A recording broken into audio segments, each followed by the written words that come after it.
everyone. Welcome to the podcast today, the podcast where working artists try to figure out why we keep doing this and try to understand why people keep collecting cards. Today we have, and thank you to Jenny for stepping in again. Jenny, always a pleasure. Yay, thank you. Today we have Paul Maitland on the show. Paul is an artist. He calls himself a hobby artist, but he's a legit artist. Welcome to the show, Paul.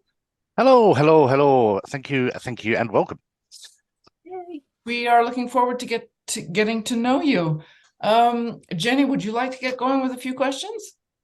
Absolutely. Paul, tell us a little bit about yourself, where you're from. I absolutely love your accent. Well, I was originally born in London, and then moved all over the place, but now I live in Georgia in the US. London, Wales, Essex, so all over the place, really. Wow, that's got to be a big culture change.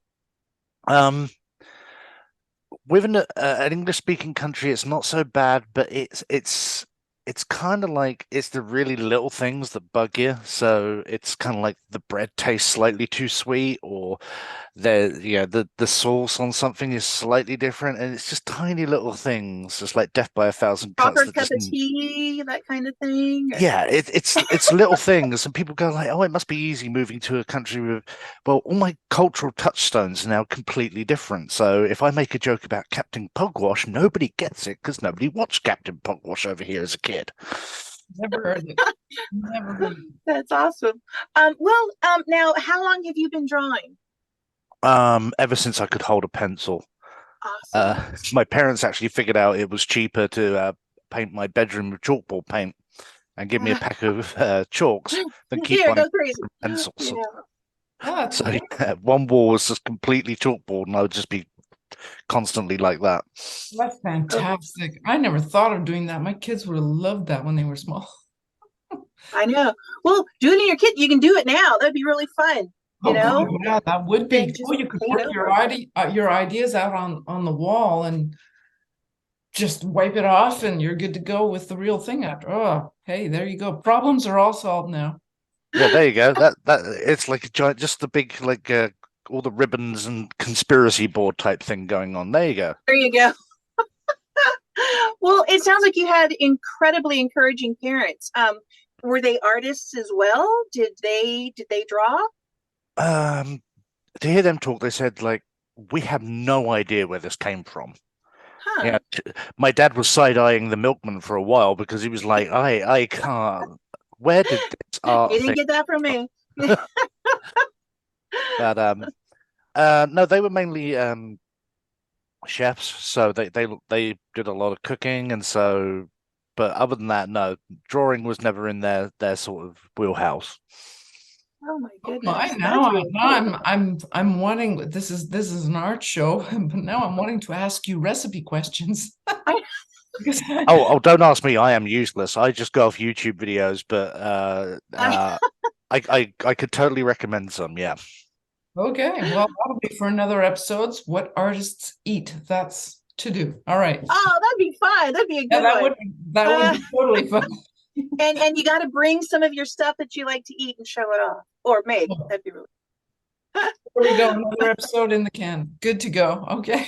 So, Paul, you are, like you said, you kind of do the sketch cards on the side a little bit. May we ask what your day job is? Is it also creative?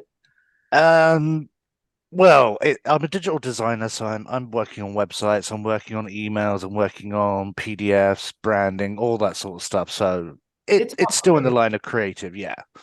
Oh, that's cool. So you are underneath it all, whether you like it or not, you're a creative person just like the rest of us.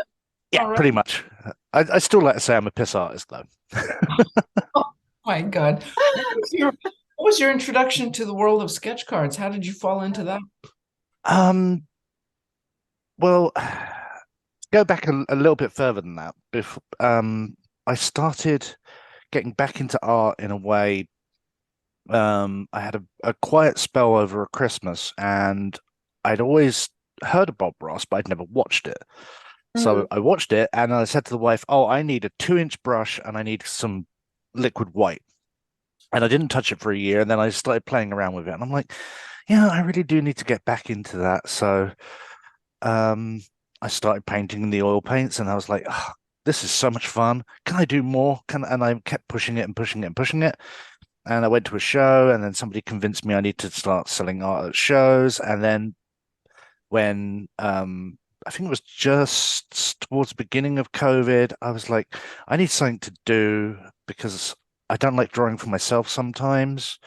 So I'm like, okay, I see these little cards flying around. Let's see what that's all about. And I emailed a few, and people were like, nah, we'll pass. And then somebody gave me a break and just a little Kickstarter set, and I decided to flex a little bit.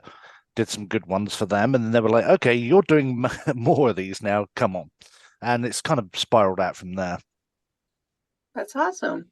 Well, now, did you have formal art training? Like, did you go to art school, or were you like probably like both of us, where we doodled in class and got in trouble for it? Or Let's see. I did, of course, I can't quite get the comparison here because I started with like GCSE art, and then I went to A level, and then I got bored of art by that point, and I said like, because my teacher was like, you need to do fine art. I'm like, but that's boring.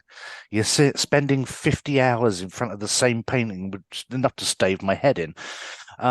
So I switched to animation and completely flunked out of it because I was unsupervised and there was beer. And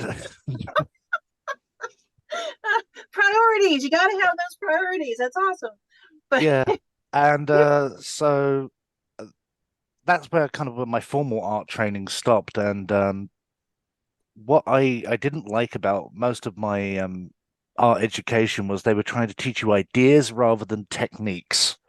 And so it's mm, like, no, you give us the techniques and then we'll have the ideas naturally. But they seem to be like wanting to steer you down a very determined path. yeah, yeah. I think when you get like to your A levels, to your college classes, I guess even to some in high school and stuff, it's kind of like what the sketch cards, or my passion is comic books, sequential art. Back when I was growing up, they didn't teach that stuff. It was the fine arts, looking to the masters, and which is a great beginning. I think everyone needs to study those, but I'm glad now that more schools seem to be accepting of like sequential art and sketch card art as careers. So that's good to see. So Yeah, Yeah. I went in with like some of my personal drawings once, and my art teacher was like, "You're never going to get anywhere doing like pictures of dragons and this, that, and the other." I'm like, "Are you I sure hate about that. that?" Yeah, yeah, yeah. That's the thing, and so many didn't have like illustration. And just think if you had had that encouragement with those dragons, from a teacher that like do more. That I hate hearing that from teachers. That's awful. Yeah, So so much that depends on the kinds of teachers that you, excuse me, that you happen to get, it all depends. If you get some that are really strict and all that, it can kill whatever wish you had to continue. yeah, I mean, sometimes I think that's their goal, is to try and get you out of the arts instead of encouraging you, Yeah, to try new things. And you're like, what do you want? yeah. So But there's So, also a degree of snobbery to it. For example, I think I had a really drawn out argument with an art lecturer at when I was doing my animation course, and he was poo-pooing everything Disney, and he's like, "No, no, no, no, Disney is rubbish. Disney is try." I mean, I went, half the technology we use was developed by Disney. How about you back off? there you go. that's actually Wow. painting has really been a backbone to a lot of inventions, whether we like to admit it or not. And What about what was it? Star Wars with Photoshop, I think. Didn't uh, oh, maybe. Yeah, that could be actually. I don't know. I don't I, really. I heard a rumor that like the Photoshop got its sort of start in ILM because they needed something they need to work with on stuff for Star Wars. So Surprise me. That could very well be. That would not surprise me at all. So, what sets have you worked on since you've discovered sketch cards? mainly a lot of indie Kickstarter ones, and I eventually So I started cycling back to all the ones who had kind of rejected me because I thought when you're doing sketch cards, it was like a 5 minute sketch. So I'm sending off pictures of 5 minute sketches and they're going like, nah, not our bag. And then I realized, oh, people are actually spending like 2 to 3 hours on these things. So okay, I'll do that. And eventually Tops got back to me and I was brought in on Masterworks 2020 and I did Mandalorian season 2 and Galaxy Chrome, and then Masterworks 2021. I also did a lot of stuff for Fivefinity, and the good thing about them is they said like, "Oh, do you want to design the stuff on the back of the card as well?" And I'm like, Oh, "Yes, I really would." So they gave me a bit of encouragement along that lines as well. So Yeah, that's um part of your job, I think, is to design things like that, right? Yeah, I've like a set I'm working on at the moment for B movies. I actually designed the card back on that as well. So there you go. hey. Oh, hey, Oh, that's that's really cool. cool. All I can Awesome. say is Blambot is great for fonts. Yeah. Nate, I think that's Nate Picos, is that right? Yes. Yeah. His stuff is his lettering incredible. Absolutely incredible. So You Yeah, know the I've person rubbed the free behind it. stuff on there. Oh, yeah. yeah. And then I think at Christmas and New Year's, I think he has, or maybe it was like Cyber Monday, he has sales on his fonts, and that's a good time to go over and Yeah. pick some of Right. those. I'll have to go This check that out. Yeah, yeah. But no, I saw your the stuff that you did on Star Wars, your cards on that, and it's gorgeous. Oh, Really neat. It looks like you do a lot of different medium, yeah. like watercolor and Copics and pencils. Do you have a favorite that you like to work in on cards? um, sorry about this. Sorry about the long pauses. I'm thinking and I'm slow at it. It's Yeah, I try early to. too, so Yeah. Yeah, I use a lot of mixed mediums now. I used to be very strict in that I would like if I'm doing watercolor, it's only watercolor. If it's going to be markers, it's only markers. But I've kind of got out of that now. But I will use anything. My main ones tend to be the airbrush and coloring pencils, okay. and maybe a splash of white ink. For example, this one last night was that's Oh, hold it up the really right way. nice. Oh Very wow. Oh, the nice. Batman one. Yeah, I saw that on your Facebook. Yes, so that's the sort of stuff I'd like to work because I bought the Drew Struzan tutorial DVD where he's working on the Hellboy poster. Worth Whoa. every penny. I was gonna ask, is it worth it, Drew Struzan? Oh my God, yeah. Yeah, because he's he comes across as a professional working artist and he goes like, hey, you could spend hours doing this, or you could get a paintbrush and just flick it, and then they loads of little tips and tricks. And he's like, don't buy Fresket, just buy tracing paper and some spray mount. It will work exactly the same. See, that's Okay. the kind of things that's so beneficial. Yeah. And as artists now, we have such a wide variety of like YouTube. I love going on YouTube and learning techniques. So Yeah, Jeff Miracola's Muddy Colors calls things he used to do for Muddy Colors Art Tip of the Month, and so many little tips and tricks I picked up from there that just make life so much easier. yeah. Well, you have a couple YouTubes up of you working. Uh, I keep those, forgetting they're on there. but no, that's great because you're like, oh, I never thought of trying something like that. Or it's really cool to see how other people work. I think it's Yes. very influential. So thanks for doing that. That's really nice. Well, Yep. isn't it irritating when you get an art tutorial one? It's like, okay, so here's the steps. We start with a circle, boom, face. And it's kind of like, no, no, no, no, no, no, no, no. Go back. I want to see the intermediate steps. I know. Oh, that's There was frustrating. there was a drawing that Frank Cho did where he was drawing a dachshund. So that's for you. But he did like, you start with a basic circle and then you draw this wiener shape and then boom, all of a sudden it's done. And it's just like fully rendered, gorgeous dachshund. Yeah, there are a few Yeah. steps missing there. So yeah, just starting with that circle, no. But No. Yeah, so if I do something, I try to fix on it and like, okay, you're going to see start to finish because that's what I want to see. I want to see like, okay, so what do you do with that? Okay, that makes sense now. Yeah. And it can be just that one little thing you do halfway through your process that makes it click for someone. Yeah. In Yeah. fact, send me the link to your YouTube and I'll drop it in the show notes. So if anybody wants to go check it out, they can just click the link and go see it. Yeah, the 2 videos that might be on there. Yeah. 2 very worthwhile videos. What you've worked on so many properties, like your Star Wars. I've seen some of your horror, your Batman. What's been the funnest one for you to do? What have you enjoyed the most? Um, hmm. I would say one that allowed me to have a little bit of a sense of humor with it. I'm not going to go into too many details of it, but it was of more of an adult nature. Ah, Is this a It set was that's for, already released?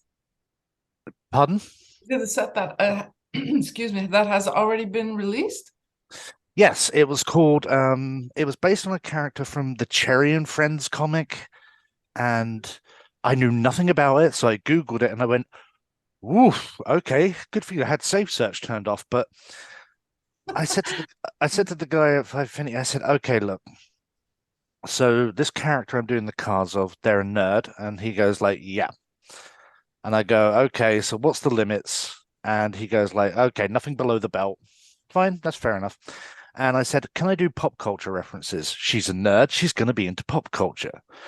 And he goes like, fine, fair enough. So, I'm doing her dressed as Princess Leia or silly little jokes like that. And just all these little things. And I like being able to work in little jokes. I did a Christmas sketch card recently of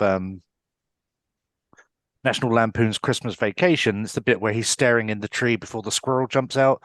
So on the back, if you flip the card over, there's the squirrel on the back. Oh, cool. Oh, So is it's that just stupid little things like that, but it just gives me it's little quirks that I like. yeah. you and Lindsay would get along well on a set then. She likes to work in that particular direction as well. I don't really mind what direction I work in. I know it's sometimes it's like, oh, do you really want to be doing adult stuff? And I'm like, well, it's out there, so I'll do it. Yeah, I have my limits for where I'll go to. Like, if somebody says like, oh, I want you to draw Scarlett Johansson naked, I'm gonna go, no. If you're drawing a real person and there's nothing like that out in the world, then I'm not going to break their boundaries, sort of thing. Yeah, gotcha. So, but moving swiftly on from that, no, yeah, it's just I like little jokes and I like throwing in little things in there. I did a design for a variant cover of a like a swamp creature, and he's fighting people in the middle of the swamp, but I wanted to draw Kermit in the bottom from the Muppet movie, like throwing his He's in the guitar up, going swamp, like, yeah. "What the hell?" It's That's cool. little jokes make it a lot more fun for me. Yeah. And And gosh, I think that's what's important is keeping it fun, trying to keep it light sometimes. And sometimes when you're doing the cards, you're working, fast and there are a lot of details. So you got to make it fun for you and interesting for you. It's like I'm working on a Valentine's set at the moment, hence couples. And one of the things I said was, okay, I will do all these 30 cards for you, but one of them has to be Bugs Bunny dressed up as a Valkyrie with Elmer Fudd as the Viking and the What's Opera Doc thing. And I said, that's got to be one of the romance cards. And they go like, I'm not sure. And I went, if you want me to do this, I'm doing that one. Give me this. Yeah, let me have this one thing. Like such a demanding artist. Oh my goodness. I would love to see that card. Oh. I will post it up when it's done, yeah. So I'm also being a bit of a cheat at the moment because I'm actually drawing on larger paper, then I glue it to my cards because my cards are a little thin and that makes them a little bit thicker. Oh, I never thought about that. That's the way to do it. What Well, if you please go ahead. Oh no, after you. What is your what cards do you work on? Do you work only on company cards or do you have your own cards? I have my own, but they're let me grab one for an instance. I need to go to, I believe it's Iconics, Ah, yes. but I got another set and a little bit. I Hmm. prefer the heavyweight. I worked on the Island Dreams charity set, and I love Yeah, the thickness of those Marty. cards. Yeah. But Iconics Yeah. has the thick stock and it goes really well. I love that stuff. Yeah, because then you can use so much more on it. Because if you use watercolors on these, they're just gonna bend Yeah. and buckle, and so. But once you've laminated them up, hang on one second. But once I double them up, they come out much thicker. Yeah, yeah, yeah, So yeah. Okay. so that's been my little cheat. And also I hate working up to the edges on things. So like my larger artworks, I usually have like an inch trim around the outside. Also the theory is that if they're putting it in a frame, it already looks like it's got a mat on there already. So it looks a little bit neater. But it also means I don't have to work up to the edge because there's nothing worse than when you're shading, you go like clonk, and then you put a big, thick black line straight through the middle of your artwork because you've just been going like, What is your favorite medium to use?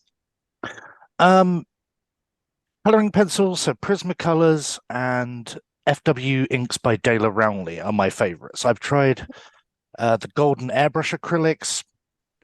If you go too heavy with those, you're going to have a waxy surface, and no way you're putting pencil on top of that.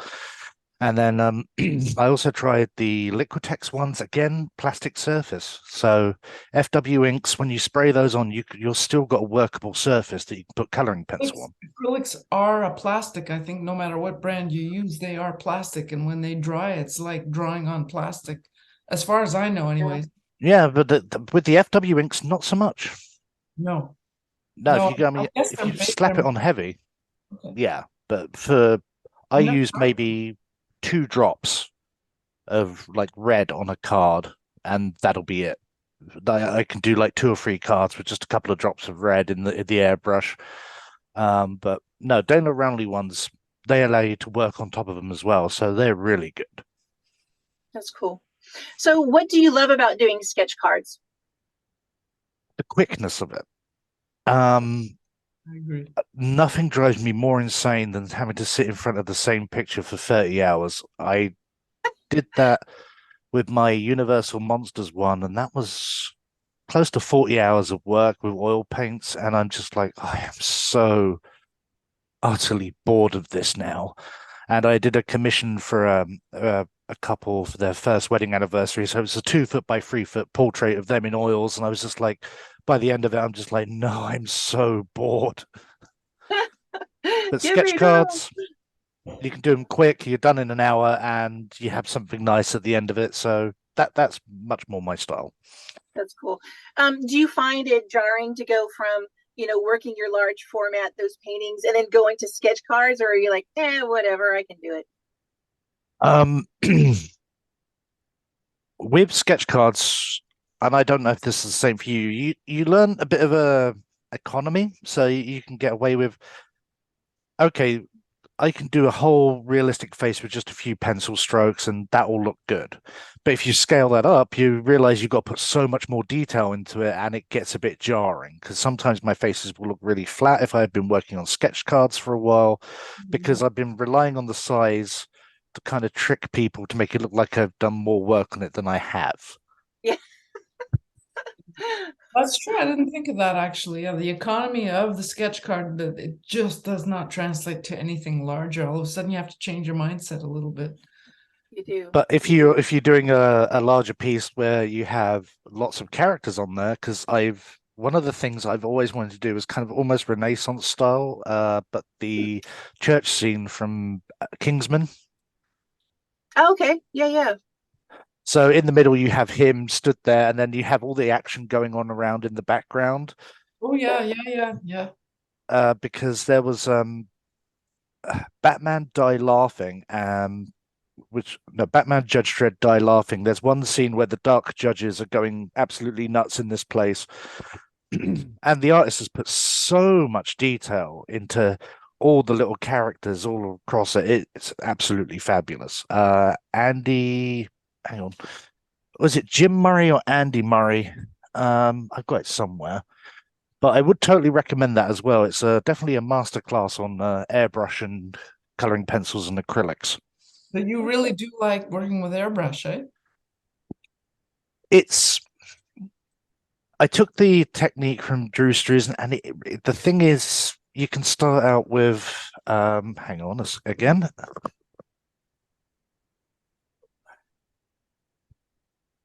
It's very easy to go from something like just that with just essentially 3 colors to something like that in very few steps. That's cool. And it's definitely more my kind of thing. But the airbrush also acts like it's the old-fashioned Vaseline on the camera lens. Yeah. So if your pencils are looking a little bit too sharp, you can just dust with the airbrush, and you can just smooth everything out, and you can have the nice color transitions and hues. Do you have any issues with ventilation and the air? Sometimes it can give issues. I've worked some jobs with some pretty noxious chemicals, so I tend to not notice these things for the most part. I probably should wear a mask, but one of the jobs I had was I used to make plates for printing presses, and I had to.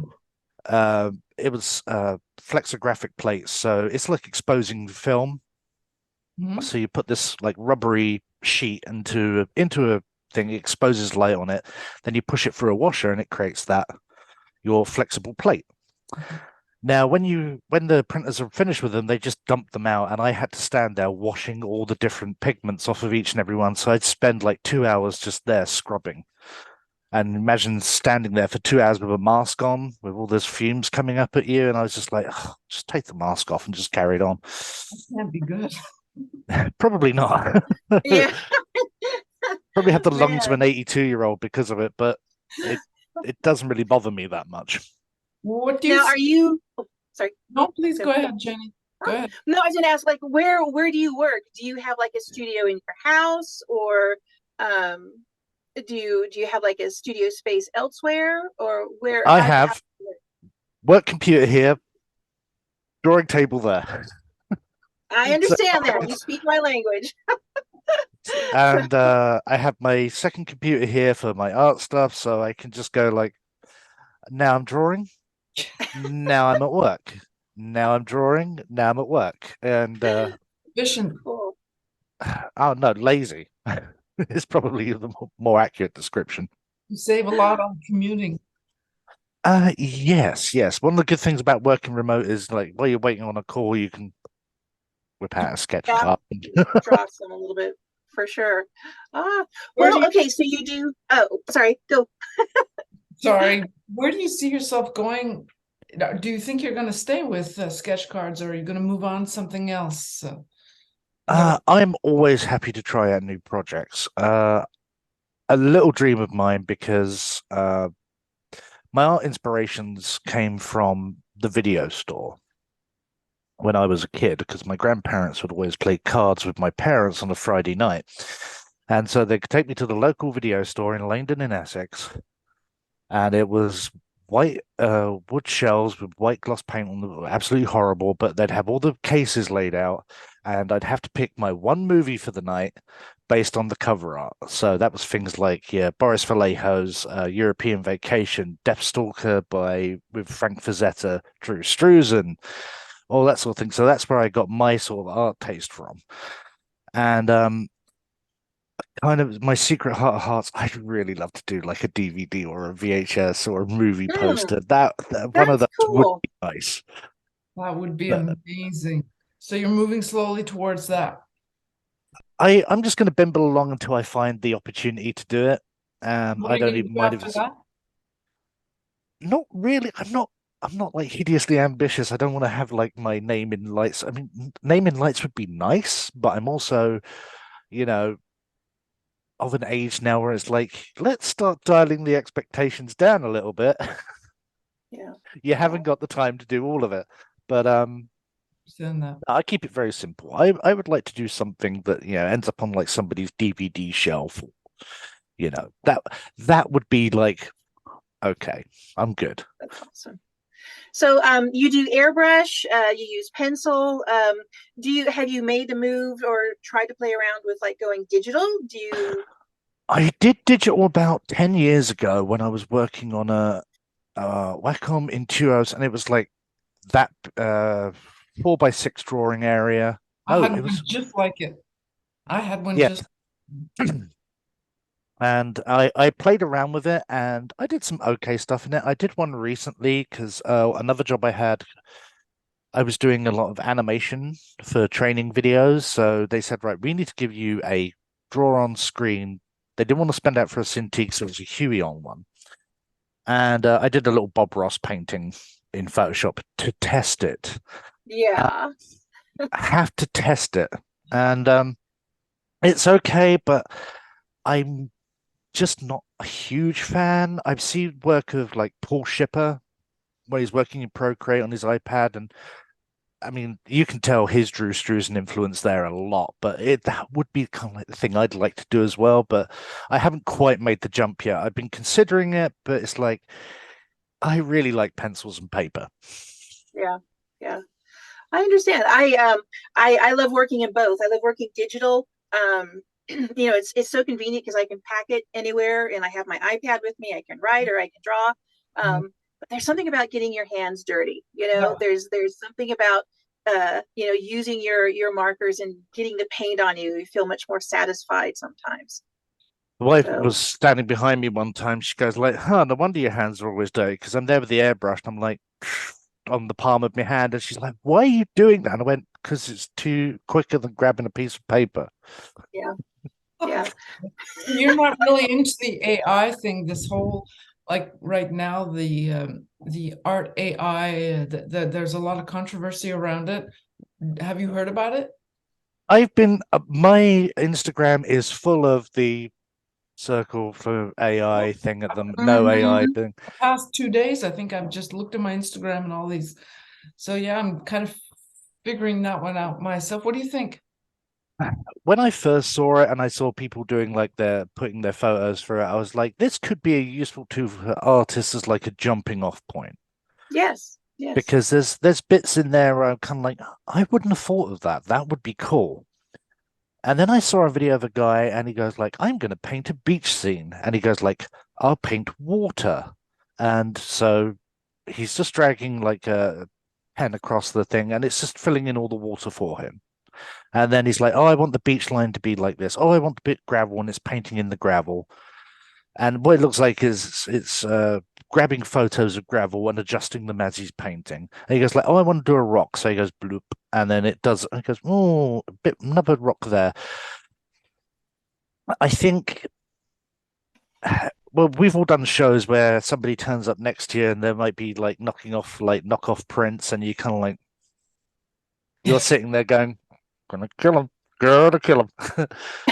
So if you're gonna get an AI artist roll up and he's gonna go like, if you're there paying for your art table and then they get a guest table and there's somebody who's like, paint water, drop a rock, gravel, you'll be like, that's not how any of this works. I think it's a potential tool for artists.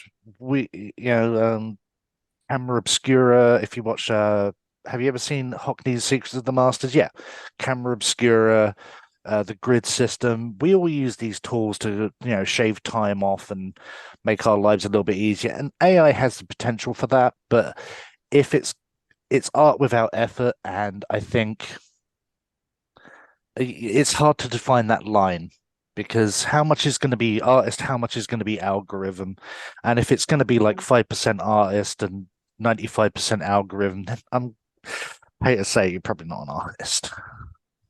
Yeah, it's a lot like the music stuff that came out where you could kind of just push a button and create a tune, and how much of it is the algorithm and how much of it is the musician.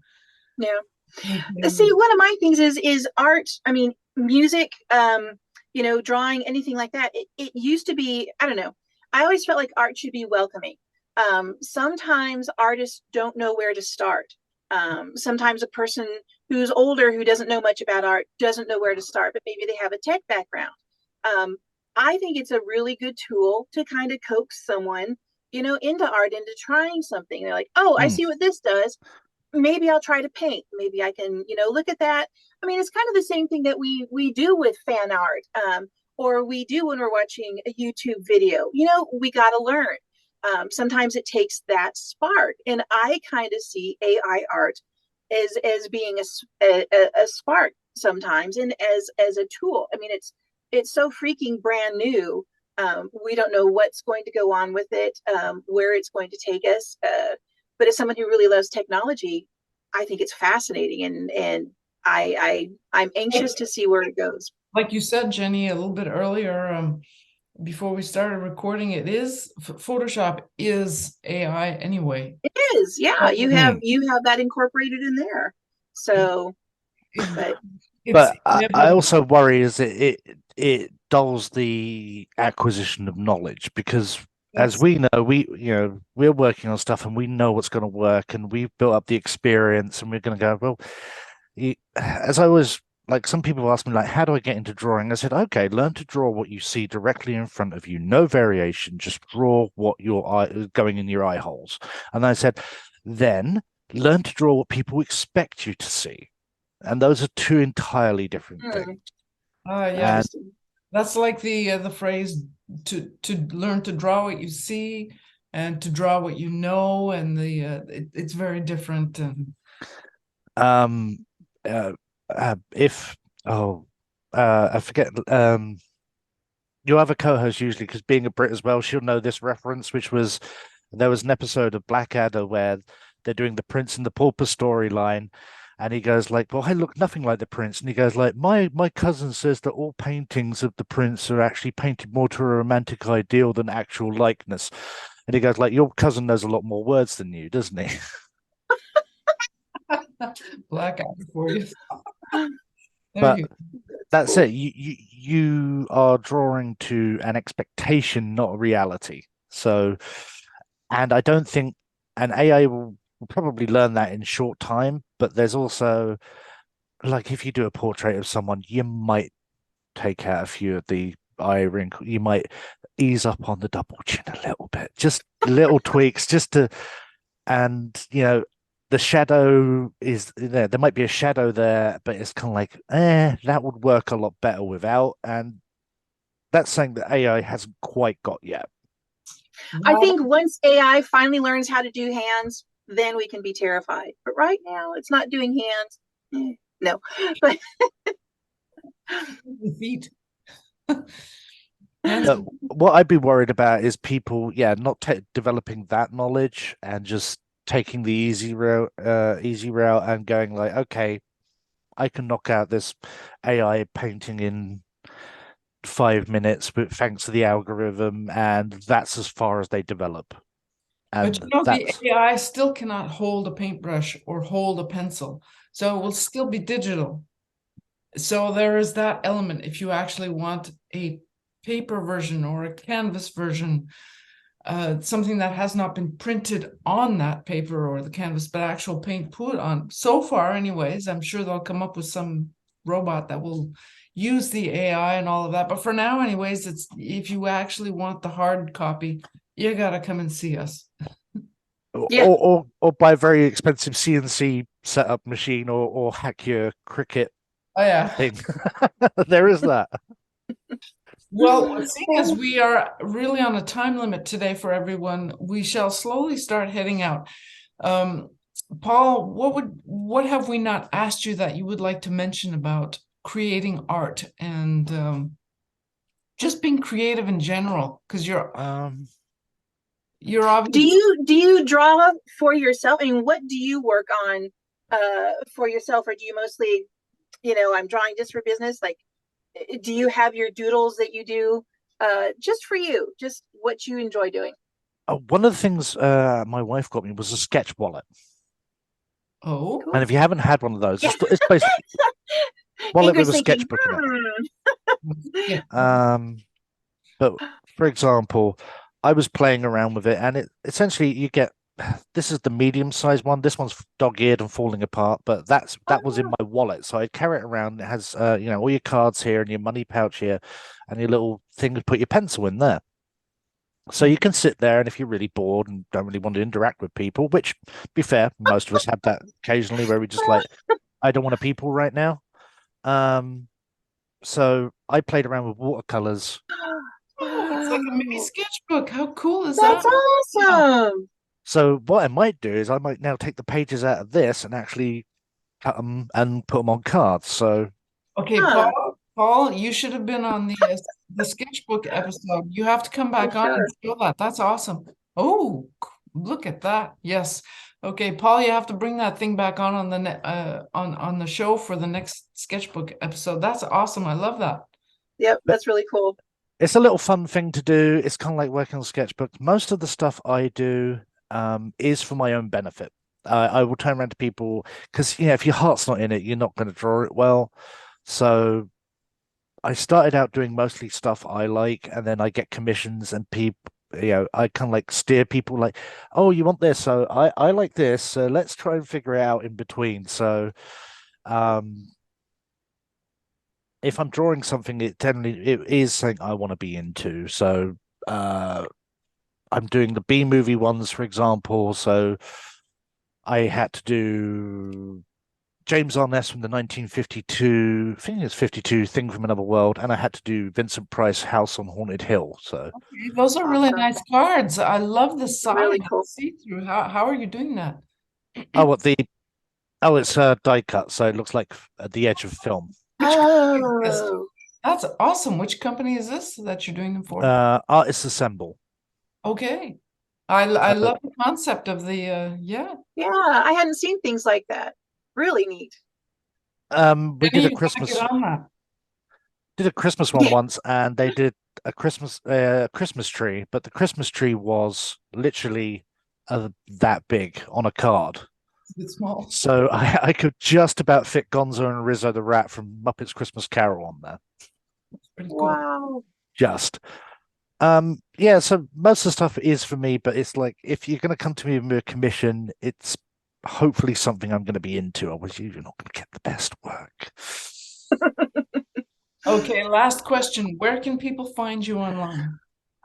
You can find me at Paul Maitland Art on Facebook and Twitter. I am like all You're good still on mechanics. Twitter. You're No, Yeah, not Twitter, sorry, Instagram. Instagram. and No, Instagram. Okay. And you have a wonderful Etsy shop. I went to your Etsy shop and you've got some great art up there. oh yeah, I do. I keep forgetting I have an Etsy. I Okay. forget a lot of things. Sorry, yeah. Instagram and Paul Maitland Art on Instagram and Facebook. I haven't got around to my website yet because, like an interior decorator, their house is always a mess, and as a person who builds websites, I never get round to my own. Oh, yeah. But Okay. yeah, Well, again, everybody's on the clock here, and I see we're getting close to 10, so we'll call this out. Please send me all the links so that I can leave them in the show notes. I highly will recommend do. people check out all your things. Yep. And thank you so much for coming and chatting with us, Paul. Oh, no worries at all. And it's been Great an to meet absolute you. pleasure getting to chat and actually talk arty stuff with people who know what they're talking about. Your art's And wonderful. So yes, Thank you. and I really want you back on the next sketchbook episode, and you must bring that wallet sketchbook. I think it's fabulous. that's I, cool. I That's will really cool. probably have filled another one by then. Awesome, even better.